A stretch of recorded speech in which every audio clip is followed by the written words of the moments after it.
बोलिए छठी मैया की जय। छठ व्रत कितने दिन का होता है, किस तरह से छठ व्रत किया जाता है, छठ व्रत की कथा आज आप लोग श्रवण करेंगे। छठ जो व्रत होता है बहुत ही कठिन व्रत होता है। छठ व्रत जो माताएं बहनें रहती हैं बहुत ही उसमें परिश्रम करती हैं, बहुत ही तपस्या करती हैं, क्योंकि छठ व्रत आप सभी लोगों को पता है 4 दिन का होता है। और छठ का जो व्रत होता है एकदम बिल्कुल निरा आहार रह करके किया जाता है, न तो कुछ खाना होता है न कुछ पीना होता है। बहुत ही कठिन अनुष्ठान है ये।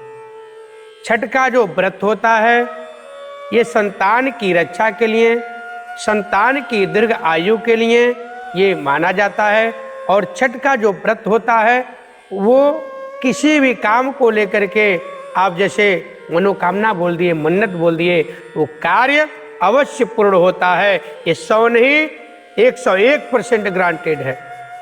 छठ माता का जो लोग व्रत करते हैं, जो लोग अनुष्ठान करते हैं, ये कठिन तपस्या माताएं बहनें करती हैं। जो मनोकामना ले करके अपने मन में उस मनोकामना को रख करके अपने मन में उस संकल्प करके व्रत करती हैं, वो माताएं बहनें का 100% मनोकामना पूर्ण होता है।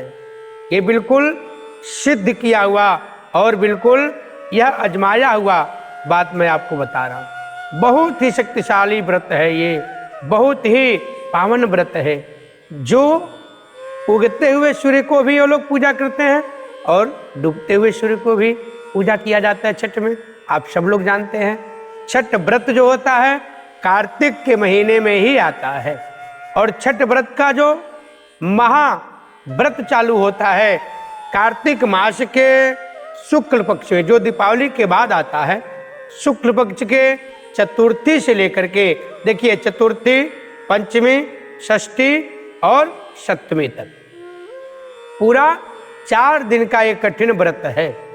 बिना कुछ खाए पिए रह करके माताएं बहनें छठ व्रत का व्रत करती हैं और ये अनुष्ठान तपस्या करती हैं। छठ व्रत का जो कथा है आप लोग श्रवण करिए। बोले छठी मैया की जय। ओ मुखम करोतु वाचालम पंगुम लंघयते गिरिम यत्कृपा तमहं वंदे परमानंद माधवम।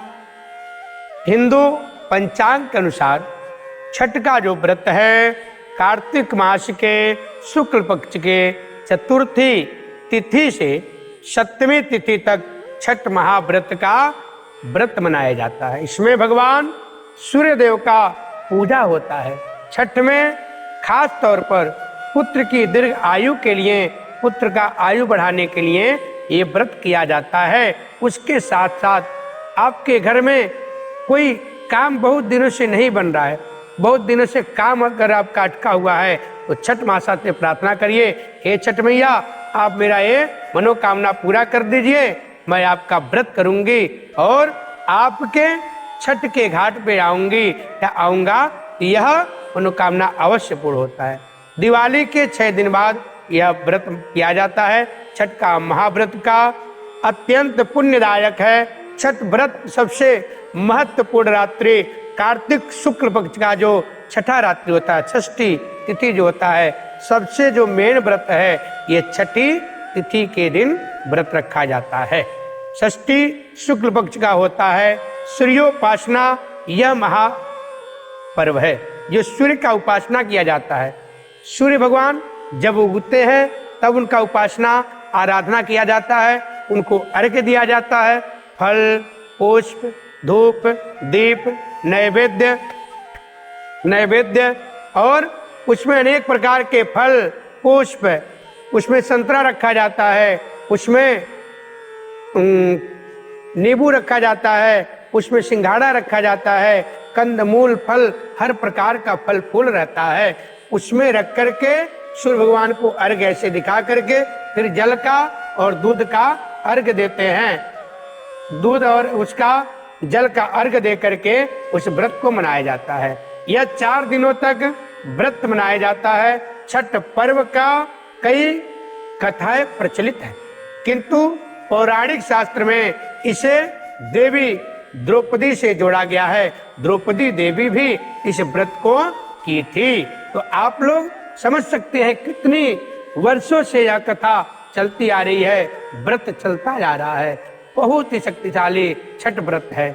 मान्यता है जब पांडवों ने जुए में अपना सारा राज पाट सब कुछ हार गए थे, अपना पत्नी भी सब हार गए थे पांडव, तब द्रौपदी ने छठ का व्रत रखा था। उसका सारा साम्राज्य फिर उसको वापस मिल गया था। देखिए कितना बड़ा शक्ति है छठ व्रत में। द्रौपदी के व्रत के फल से पांडव का सारा राजपाट साम्राज्य तो मिला ही, उनका शरीर भी बंधक हो गया था। उनके घर के जो स्त्रियां हुई थी वो भी सब बंधक हो गई थी, केवल जुए में हारने से। उनको सारा छठ व्रत करने से वापस मिल गया। इस तरह छठ का व्रत का करने से घरों में सुख समृद्धि ऐश्वर्य की प्राप्ति होती है। छठ मुख्य रूप से बिहार और झारखंड, उत्तर प्रदेश, पूर्वांचल, जितना पूर्वांचल है वो सारे जगह छठ व्रत बहुत धूमधाम से मनाया जाता है। छठ का पूजा या सूर्य षष्ठी का छठ व्रत से सूर्य भगवान का पूजा होता है और धरती पर लोगों के सुखी जीवन के लिए सूर्य देव के प्रति आभार किया जाता है। सूर्य देव को ऊर्जा और जीवन शक्ति देवता माना जाता है, इसलिए छठ व्रत पर समृद्धि के लिए पूजा किया जाता है। देखिए जब सूर्य भगवान का पूजा किया जाता है तो एनर्जी पावर आपका बढ़ जाता है, आपका आत्मशक्ति बढ़ जाता है। तो जब छठ में भी जब हम सूर्य भगवान को अर्घ देते हैं, सूर्य का उपासना करते हैं, सूर्य का तपस्या करते हैं, तो ऑटोमेटिक आपका शरीर का और अपने परिवार का सबका आत्मबल तो बढ़ता ही बढ़ता है, एनर्जी पावर भी बढ़ जाता है। सूर्य की पूजा विभिन्न बीमारियों का इलाज में भी किया जाता है। जैसे आप बहुत बड़े बीमारी से ग्रसित हैं, बीमारी आपको छोड़ नहीं रहा है, उसमें सूर्य का उपासना किया जाता है, सूर्य का आदित्य हृदय स्तोत्र का पाठ किया जाता है, सूर्य ग्रह का दान दिया जाता है, सूर्य ग्रह का जप तप पाठ करके उस बड़े से बड़े बीमारी से निजात पा सकते हैं। सूर्य के पूजा के साथ स्नान किया जाता है, इससे भी कुष्ठ रोग जैसी गंभीर रोग से छुटकारा प्राप्ति हो जाता है। छठ पर्व परिवार के सभी सदस्य, सभी मित्र और सभी आपके आसपास के जो भी आपके मिलने वाले हैं उनकी लंबी उम्र और समृद्धि के लिए भी मनाया जाता है। देखिए ये त्योहार अपने लिए तो ही है, लेकिन आपके जो इष्ट मिष्ट हैं और भी आपके जो जानने वाले हैं उनको भी इससे लाभ प्राप्त होता है। आप सोच सकते हैं छठ व्रत का कितना बड़ा महात्म है, कितनी शक्तिशाली छठ व्रत है। यह एक पौराणिक कथा के अनुसार लंका विजय के बाद जब श्री राम जी राज्य की स्थापना के दिन कार्तिक शुक्ल पक्ष के षष्ठी को भगवान श्री राम और माता श्री सीता जी ने उपासना किया, व्रत किया और सूर्य देव की आराधना। भगवान श्री राम और माता सीता भी सूर्य भगवान का उपासना और आराधना की। सप्तमी को सूर्योदय के समय पुनः अनुष्ठान कर सूर्य देव से आशीर्वाद प्राप्त किए थे। भगवान श्री राम, पावन श्री राम और माता जानकी माता सीता आशीर्वाद सूर्य देव का लिए थे। अब एक मान्यता के अनुसार छठ व्रत की शुरुआत महाभारत काल से हुई और चलती आ रही है। सबसे पहले सूर्य पुत्र कर्ण ने सूर्य देव की पूजा की। भगवान कर्ण जो था भगवान सूर्य का परम भक्त था और प्रति घंटों कमर तक पानी में, मतलब पानी में खड़ा होकर के उसमें बिल्कुल वह तपस्या करता था। काफी देर तक कर्ण जो है पानी में खड़ा रह करके सूर्य को अर्घ देता था। अर्घ देने का मतलब हो गया आप जो है किसी पात्र में, लोटा में जल ले लिए, उसमें गंगा जल दूध मिला लिए और अर्घ जो सब जल चढ़ा रहे, उसको बोलते हैं अर्घ देना। सूर्य की कृपा से कर्ण की महान योद्धा कर्ण बना। आज भी छठ में अर्घ की दान की यही पद्धति प्रचलित है। कुछ कथाओं में पांडवों की पत्नी द्रौपदी द्वारा भी सूर्य की पूजा करने का उल्लेख है। वे अपने परिजनों में उत्तम स्वास्थ्य की कामना की। जो उनका परिवार था, जो उनका बंधु बांधव जो घर के थे, उनकी स्वास्थ्य की कामना द्रौपदी की थी। उनके स्वास्थ्य की मंगल कामना, निरोग काया के लिए द्रौपदी ने लंबी उम्र के लिए नियमित रूप से सूर्य का पूजा भी की थी। और सूर्य की पूजा करने से संतान की प्राप्ति भी होती है। एक कथा के अनुसार राजा विप्रवद को कोई संतान नहीं था, तब महर्षि कश्यप ने पुत्रष्टि यज्ञ कराकर उनकी पत्नी मालिनी को यज्ञाहुति के लिए बनाई गई खीर दिया था। जो उनकी पत्नी ने खीर बनाया था यज्ञ में आहुति डालने के लिए, जब आहुति डाल दिए तो खीर प्रसाद के रूप में मालिनी को दिया गया, जिससे वो यज्ञाहुति वाला खीर खाएं और उनको संतान की प्राप्ति हो, उनके गर्भ में संतान आए, उसके लिए यज्ञ करा करके उनको खीर खिलाया गया था। इसके प्रभाव से उन्हें पुत्र हुआ, परंतु वह मृत पैदा हुआ। प्रियवध पुत्र को लेकर शमशान गए और पुत्र योग में प्राण त्यागने लगे। ये जाहिर सी बात है, अगर किसी के घर में संतान नहीं है बहुत लंबे समय से, अगर उसके घर में संतान हुआ भी, अगर मृत्यु हो जाए, उसके ऊपर मृत्यु होने से कितना बड़ा पहाड़ टूट पड़ेगा, कितना बड़ा उसके ऊपर घोर कठिन या दुख आएगा, यह कोई सोच नहीं सकता है। आप लोग भी जानते हैं, वो प्राण त्यागने को भी वह राजी हो गए, प्राण त्यागने लगे। उसी वक्त भगवान की मानस कन्या देवसेना वहां पर प्रकट हुई और कहा कि सृष्टि के मूल प्रवृत्ति के छठे अंश से उत्पन्न होने के कारण मैं षष्ठी कहलाती हूँ, षष्ठी कहलाती हूँ। षष्ठी मतलब छठा तिथि, और उसका षष्ठी नाम था।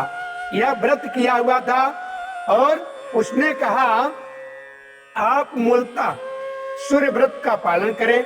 सूर्य व्रत होने के कारण इसे छठ कहा गया है। यह व्रत, यह पर्व वर्ष में 2 बार मनाया जाता है। एक सूर्य षष्ठी होता है, एक ललही षष्ठी होता है। 2 छठ पूरे साल में मनाया जाता है। पहली बार चैत्र में आता है और दूसरी बार जैसे कार्तिक में आता है। चैत्र के शुक्ल पक्ष के षष्ठी तिथि में आता है और कार्तिक में भी शुक्ल पक्ष के षष्ठी तिथि में आने वाली ही उसको पूरा छठ के रूप में मनाया जाता है, व्रत किया जाता है। परिवार की सुख समृद्धि तथा मनोवांछित फल की प्राप्ति के लिए यह पर्व का व्रत किया जाता है और कठिन तपस्या किया जाता है। इस पर्व को स्त्री और पुरुष समान रूप से मनाते हैं।